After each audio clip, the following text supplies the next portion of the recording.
Assalamualaikum warahmatullahi wabarakatuh. Waalaikumsalam warahmatullahi wabarakatuh. Bismillahirrahmanirrahim. Alhamdulillahi rabbil alamin. Wassalatu wassalamu ala asyrafil anbiya'i wal mursalin. Sayyidina wa maulana Muhammadin wa ala alihi wa ashabihil mujahidin at-tahirin. Amma ba'du, subhanaka la ilma lana illa ma 'allamtana innaka antal alimul hakim. La haula wa la quwwata illa billahil aliyyil azim. Saudara-saudara kaum muslimin, terutama adik-adik para remaja dan pemuda yang saya cintai. Apabila seseorang akan membangun rumah, tentu saja dia akan mengadakan beberapa pilihan. Sejak dari memilih lokasi di mana rumah itu akan didirikan, sampai kepada menentukan bahan-bahan kualitas yang akan dipakainya, sampai kemudian kepada wujud dan bentuk rumah yang akan ditinggalinya. Demikianlah bahwa untuk membangun sebuah rumah yang hanya untuk menaungi kehidupan di dunia ini, kita mengadakan berbagai macam pilihan. Apalagi kalau kita akan membangun sebuah rumah tangga yang kita harapkan tidak hanya akan menaungi kehidupan di dunia ini, tidak hanya untuk kepentingan kita saja, tetapi juga untuk kepentingan anak cucu kita di belakang hari, termasuk sampai kepada hari akhirat nanti. Oleh karena itu, pada pertemuan kali ini, saya hanya ingin khusus berbicara kepada adik-adik remaja dan para pemuda, bagaimana sebaiknya memilih jodoh menurut ajaran agama Islam. Dalam Al-Quran, Allah Subhanahu wa ta'ala menjelaskan, Zuyyina linnasi hubbus syahawati minan nisa. Bahwa manusia, apapun jenisnya, asal dia bernama manusia, dihiasi dengan perasaan cinta kepada perempuan. Jadi sejak dahulunya secara fitrah, laki-laki senang kepada perempuan, sebagaimana perempuan pun senang kepada laki-laki. Dihiasi rasa cinta ini dalam kehidupan manusia. Dan oleh karena adanya rasa cinta, berkembanglah segala macam persoalan. Sehingga seorang ahli cinta pernah berkata, cinta adalah 5 huruf yang membuat persoalan tidak akan pernah selesai. 5 huruf yang membuat persoalan tidak akan pernah selesai-selesai. Tetapi dalam kehidupan sehari-hari sering kita saksikan bahwa cinta ini bisa mendorong memberikan motivasi yang baik, dan cinta ini pun bisa juga memberikan dorongan yang tidak baik. Oleh karenanya, apabila cinta itu ibarat setetes embun yang jatuh di bumi yang subur, akan tumbuhlah di atasnya aneka ragam bunga-bungaan yang harum semerbak, indah mewangi, sedap dipandang orang, menebarkan rasa aman, damai, sentosa, dan begitu selanjutnya. Tapi jika cinta itu jatuh di hati yang gersang dan tandus, Tidak ada yang akan dapat tumbuh di sana selain sirih memanjat batu, kuning daunnya, lemah gagangnya. Maka cinta yang semacam itu tidak akan memberikan dorongan positif kepada seseorang di dalam kehidupannya. Maka lebih dahulu kita akan membicarakan cinta dalam artian yang positif ini untuk nanti sampai kepada perempuan yang bagaimana yang harus kita cintai atau laki-laki yang bagaimana yang harus dicintai oleh seorang perempuan. Saudara hadirin yang saya hormati, cinta dalam artian yang positif, pertama dia selalu mendatangkan keindahan. Yang kedua, cinta itu memberikan energi atau semangat untuk berjuang. Dan yang ketiga, cinta itu selalu membawa resiko dalam bentuk pengorbanan. Maka cinta yang positif pertama melahirkan keindahan. Disinilah orang memerlukan filter atau saringan. Sebab keindahan yang didasarkan karena cinta itu merupakan satu keindahan yang relatif saja. Boleh jadi karena indah orang jadi cinta. Boleh juga jadi karena cinta segala sesuatu terasa jadi indah. Namun bagaimanapun juga, kalau hati sudah diliputi oleh rasa cinta, segalanya akan terasa menjadi indah. Cinta itu adalah keindahan. Yang kedua, cinta itu energi, melahirkan dorongan dan semangat. Yang lemah bisa menjadi kuat, yang takut bisa menjadi berani, yang jauh jadi terasa dekat.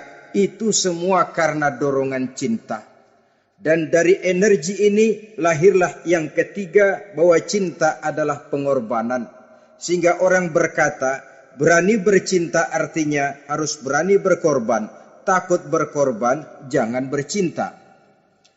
Kalau cinta ini kita salurkan kepada nilai-nilai agama umpamanya, yang pertama, cinta mendatangkan keindahan. Kita cinta kepada agama, maka apapun yang diperintahkan oleh agama akan terasa menjadi indah. Solat akan terasa menjadi indah. Puasa terasa menjadi indah. Zakat terasa menjadi indah. Jihad pun akan terasa menjadi indah.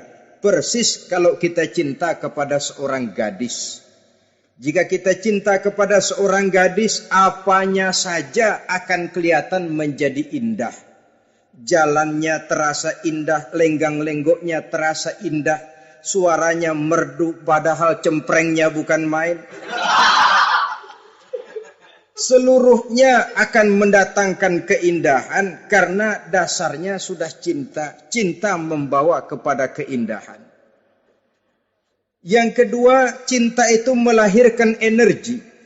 Orang yang cinta kepada agama akan lahir tenaga dan semangatnya melaksanakan ibadah, melaksanakan puasa, melaksanakan zakat, melaksanakan solat, melaksanakan haji, bahkan melaksanakan jihad sekalipun. Cinta selamanya menimbulkan energi dan semangat.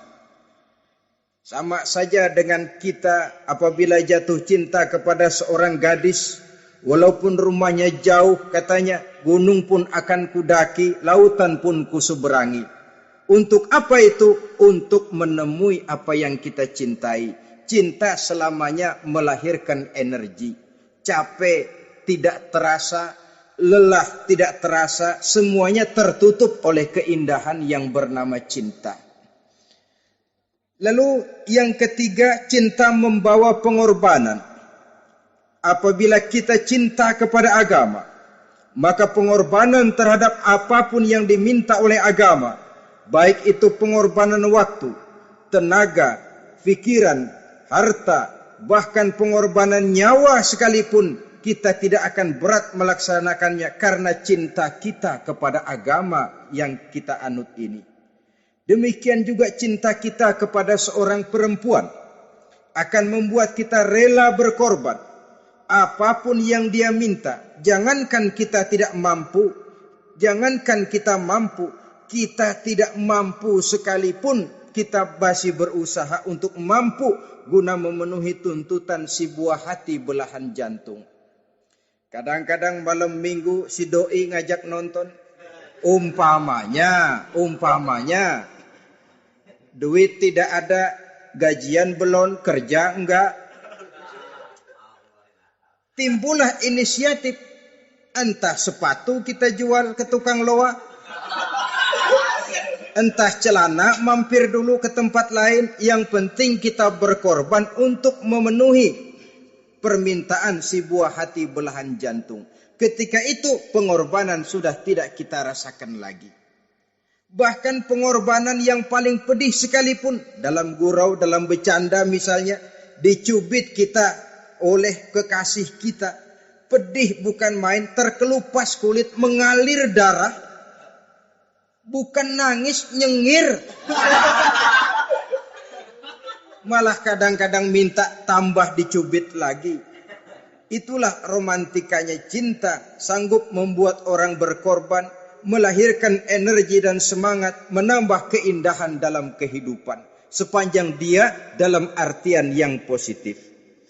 Kalau demikian masalahnya, di dunia yang penuh dengan perbenturan nilai sekarang ini, orang sering salah jalan bagaimana memilih jodoh untuk membangun rumah tangga yang bahagia. Jangan lupa bahwa membangun rumah tangga ini bukan hanya untuk 1-2 bulan. Bukan hanya untuk 1-2 tahun. Bahkan bukan cuma untuk kehidupan dunia. Lebih daripada itu pun untuk menunjang kebahagiaan di akhirat. Oleh karenanya, memilih jodoh bukan satu hal yang mudah, bukan satu hal yang bisa dilaksanakan sambil lalu, tetapi memerlukan penelitian, memerlukan pengamatan yang mendalam. Apa petunjuk agama tentang itu? Dengan kata lain, bagaimana seharusnya seseorang memilih jodoh dalam kehidupannya? Ini tentu saja sumbangan moral buat adik-adik remaja dan para pemuda yang lagi kebingungan memilih jodoh, atau barangkali buat bapak-bapak yang kepengen nambah lagi.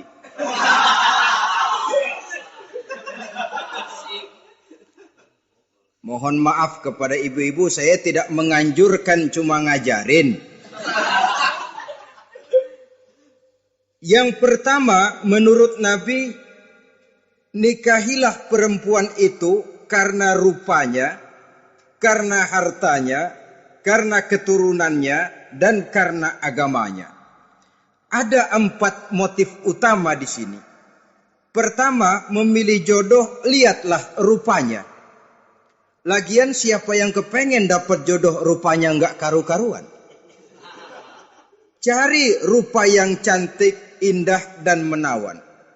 Namun jangan lupa, saya katakan di zaman di mana sering terjadi benturan nilai seperti sekarang ini, orang sulit untuk mendapatkan keaslian. Di mana teknologi sudah sedemikian canggih, di mana ilmu kedokteran sudah sedemikian maju, maka berbagai macam rupa bisa dibentuk dengan apa yang dinamakan operasi plastik misalnya. Yang pesek bisa dibikin mancung, kuping yang kelebaran bisa dibikin sedang, pipi yang kembung sebelah bisa dibikin rata, janggut yang tidak menarik bisa dibikin bak lebah bergantung katanya. Oleh karena itu, kalau pilihan hanya tertuju kepada rupa yang cantik saja semata-mata, kita sudah melakukan satu kesalahan yang sangat besar. Sebab apa? Diperingatkan oleh Nabi melalui hadis Ibnu Majah, Bazar dan Baihaqi dari Ibnu Umar. Janganlah kamu kawini seorang perempuan karena kecantikannya, sebab kecantikan boleh jadi akan mencelakakan.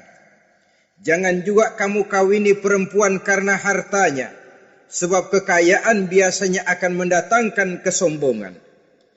Tetapi kawinilah karena agama dan akhlaknya, karena itulah yang akan membawa kepada kebahagiaan. Saudara-saudara kaum muslimin, terutama adik-adik remaja dan para pemuda, dikala usia puber, apalagi mata baru terbuka, awal balik namanya, remaja sering kehilangan filter. Pokoknya asal ngelihat rupa yang sudah lemot, denok, geboy,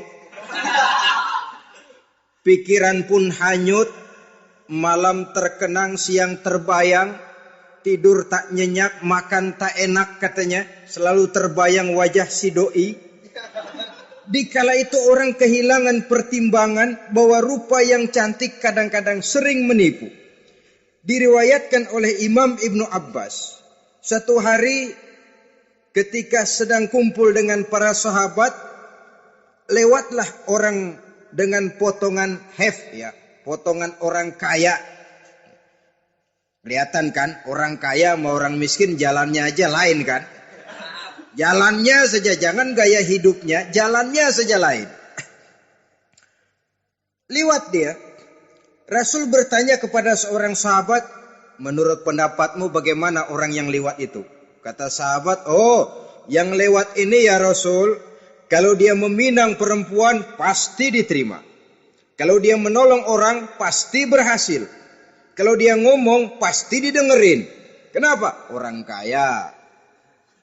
Orang kaya ya Rasul. Kalau dia minang, perempuan mana yang kagak bisa menerima kalau dipinang oleh orang kaya? Biar mukanya udah belipet kayak dompet tanggung bulan.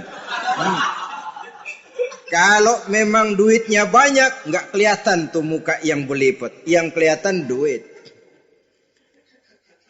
Kalau dia nolong orang, pasti berhasil apa yang dia tolong itu. Kalau dia ngomong, pasti didengerin orang. Walaupun omongannya biasa-biasa saja. Kenapa? Orang lihat penampilannya. Sudah, ketika orang itu lewat, beberapa lama kemudian lewat lagi seseorang yang kelihatannya miskin. Rasul tanya lagi, kalau orang ini bagaimana pendapat kamu?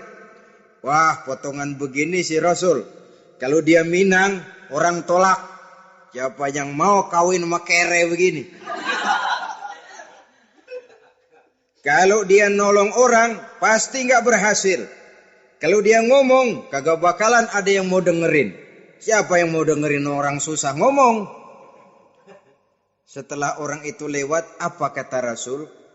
Orang yang terakhir, yang lewat ini, yang barusan lewat, jauh lebih baik dari yang pertama yang lewat tadi. Jauh lebih baik. Maksud dari ucapan ini, Rasul sebenarnya mendidik para sahabat jangan tertipu oleh penampilan. Sebab penampilan tidak selamanya mencerminkan keaslian. Apalagi di zaman sekarang. Salon di mana-mana bejibun. Alis mata bisa dibikin. Pipi bisa dicat. Yang pinggir kuning, yang tengah merah. Di sebelah merah ada yang kehitam-hitaman, persis orang kepentok tiang listrik.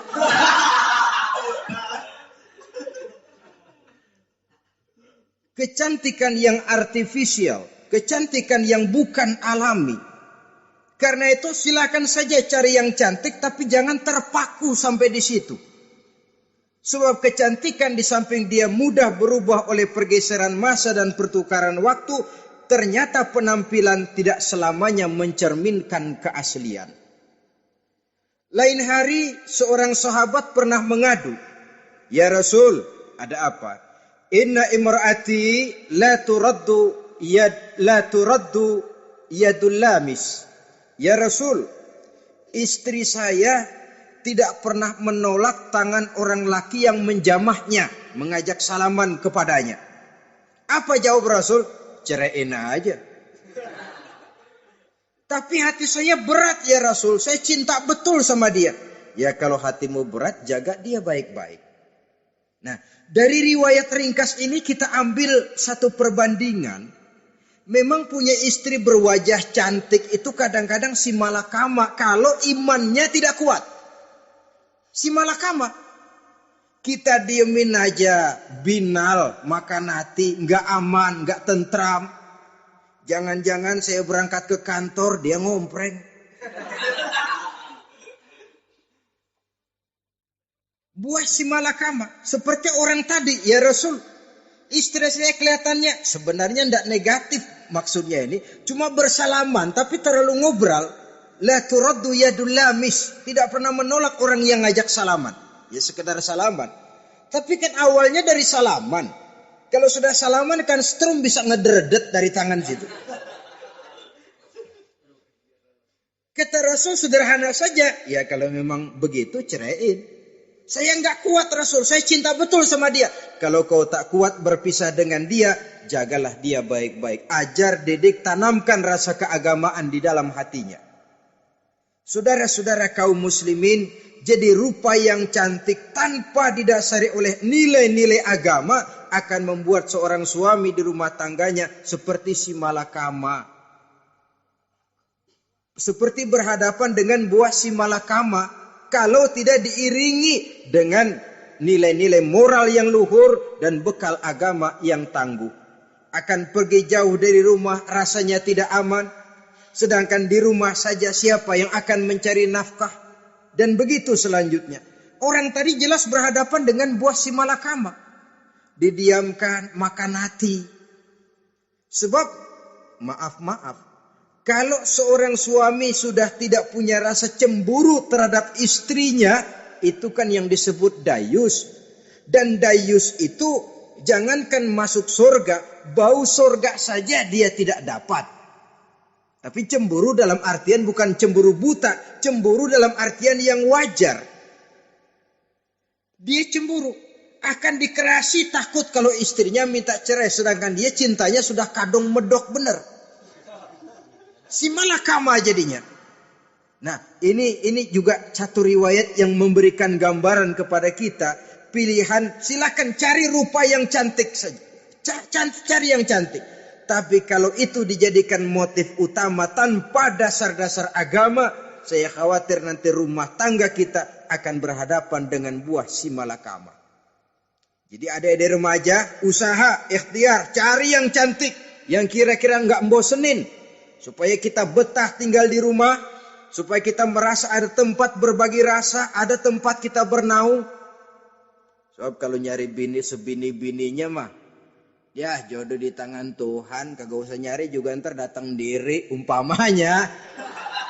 Iya kalau yang datang peot.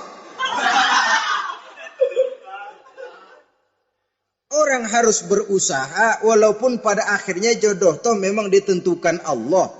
Kan 3 hal yang kita tidak bisa menentukan itu katanya. Maut, rezeki, jodoh. Itu yang masuk mysterious problem. Problem yang misterius. Maut, misterius. Kapan kita mati, kita sendiri tidak tahu. Tahun depan, 50 tahun lagi, 100 tahun lagi, tidak pernah seorang pun diberitahu. Tapi yang pasti dia bakal datang. Kapan dan di mananya kita tidak tahu. Bisa di rumah, bisa di masjid, ya alhamdulillah. Bisa di majelis taklim, syukur. Bisa di medan perang membela agama, bagus. Pasti dia akan datang. Maut, mysterious problem. Sesuatu yang kita tidak tahu kapan datangnya. Rezeki, gitu juga. Sehingga orang sering bilang, rezeki katanya kayak bayangan. Kita ubur-ubur dia lari, kita diam dia mah diam. Setengah mati kita ubur-ubur. Emang ukuran segitu aja. Begitu kita nggak ngapa-ngapain, datang yang bawain rezeki. Namanya rezeki itu mysterious problem. Kadang-kadang ngobek, sungsang, sumbul, udah segala tanah orang kita ukur-ukurin. Udah segala ngomong sudah nggak ada yang loh, tuh sudah buta. Tapi memang bayangan kalau belum rezeki ya belum. Kadang-kadang nyari kode sampai tidur di kuburan. Belepotan tanah kuburan loh. Yang aneh lagi kadang-kadang orang gila ditanyain. Allahu Akbar, ini kode-kode zaman sekarang ini. Sampai orang waras nanyain orang gila itu gimana itu. Ini sudah efek yang betul-betul negatif. Sudah jelas orang gila kok ditanya. Apa kira-kira yang nanya nggak lebih gila dari yang gila itu?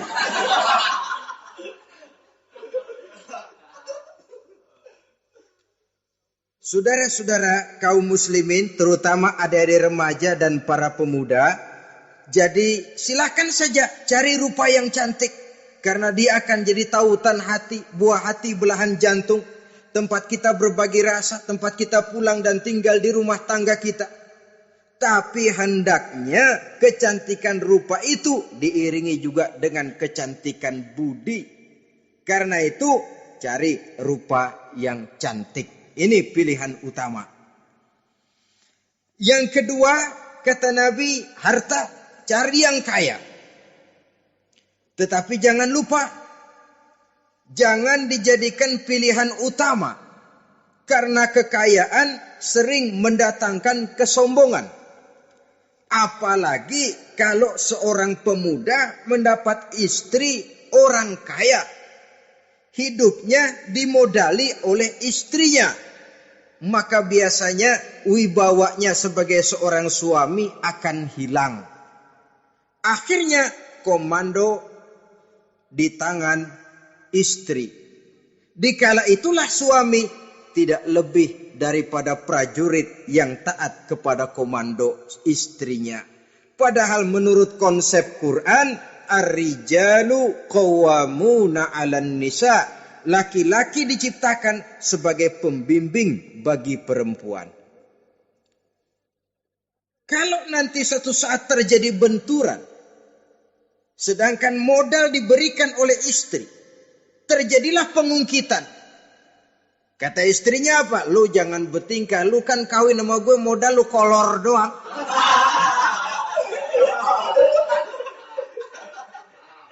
Kalau sekarang bertingkah silakan keluar rumah. Bawa seperti engkau datang dulu, jangan bawa apa-apa. Pergilah seperti engkau datang dulu kemari. Hilanglah wibawa seorang suami. Suami kalau udah digentak sama istri begitu, ngelempuruk kayak ayam sampar. Di mana lagi letak wibawanya? Harta sering mendatangkan kesombongan. Oleh karena itu, walaupun diperintahkan cari yang keturunan orang kaya, tapi maksudnya jangan dompleng. Sebab kepribadian seorang suami akan ditentukan oleh sifatnya sendiri. Keberadaannya ditentukan oleh karya dan perbuatannya sendiri. Itulah yang akan menampilkan kepribadian dia dalam kehidupan di masyarakat ini. Saudara-saudara kaum muslimin, terutama adik-adik remaja dan para pemuda. Kan kadang-kadang di zaman sekarang kan kelas-kelas gigolo, playboy ya, nyari tante-tante kesepian, mejeng-mejeng di pinggir-pinggir jalan dengan harapan apa? Ya barter lah. Tukar tambah. Nah, supaya dapat rokok, dibelikan pakaian, motor dan sebagainya. Tapi yang jelas hilang harga diri sebagai laki-laki. Dan itu yang paling mahal. Kalau seorang laki-laki sudah kehilangan harga diri, apalagi yang bisa dibanggakan dalam kehidupan ini? Apa artinya naik mobil kalau kepala tertunduk ke bawah? Apa artinya jalan di tengah masyarakat kalau kita tidak bisa menengadah dengan satu kebanggaan? Hilangnya harga diri merupakan kehancuran awal dari sebuah pribadi yang untuk jangka panjang kita tidak akan bisa lagi berbuat banyak.